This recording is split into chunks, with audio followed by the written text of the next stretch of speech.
حضرت ہارون رشید رحمہ اللہ، ہارون رشید رحمہ اللہ اتنا بڑا بندہ تھا، یہ آپ کی خود زوجہ جو ہیں وہ انہوں نے جب پیغام بھیجا نا ہارون رشید رحمہ اللہ نے کہ میں تم سے نکاح کرنا چاہتا ہوں، حضرت زبیدہ رضی اللہ تعالیٰ عنہ کو کہا، تو مائی صاحبہ نے کہا کہ میں مہر لوں گی بڑا سارا۔ اس نے کہا کتنا مہر لوگی؟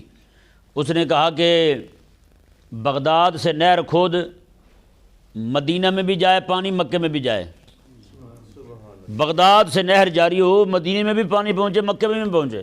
آپ سوچ سکتے ہیں درمیان میں کتنے ملک پڑتے ہیں؟ ہاں جی، اتنی بڑی نہر جب کھودی تو منشی جو رکھا نا جی، نہر پوری بن گئی، پانی روانہ ہو گیا، مدینہ پہنچ گیا۔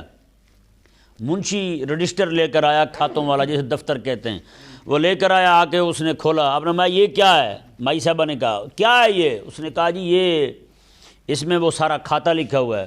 مائی صاحبہ نے پتہ کیا جملہ بولا، کیا وہ غضب کے ذہن والی خاتون تھی۔ اس نے کہا ترکنا الحساب الی یوم الحساب، ہم نے حساب قیامت والے دن کے لیے چھوڑ دیا ہے۔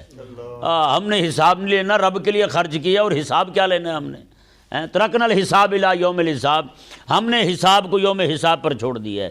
یہی مائی صاحبہ جب فوت ہوئی نا، اللہ تعالیٰ کی بارگاہ میں پیش ہوئی، اللہ تعالیٰ نے ارشاد فرمایا کہ ہم نے تجھے بخش دیا ہے، تجھے بخش دیا ہے۔ بعد میں کسی نے خواب میں دیکھا، کہا کہ کیا نیکی کام آئی؟ انہوں نے کہا میں نے تو سمجھا تھا کہ میری نیکی جو ہے وہ والی کام آئے گی جو میں نے نہر کھدوائی تھی، لیکن انہوں نے کہا نہر بھی کھدوائی، اس کا ذکر بھی نہیں ہوا، اس کا ذکر ہی نہیں ہوا۔ اس نے کہا پھر کیا ہوا ہے؟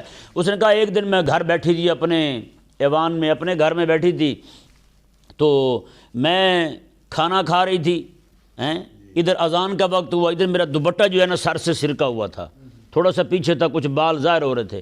اس نے کہا میں نے لقمہ نیچے رکھا، اذان کے رب کے نام کے احترام میں میں نے اپنا دوپٹہ ٹھیک کیا، اپنا دوپٹہ ٹھیک کیا۔ کہا کہ میرے مالک نے فرمایا کہ میں نے تجھے اسی دن نہیں بخش دیا تھا جس دن تو نے میرے نام کی اتنی تعظیم کی تھی۔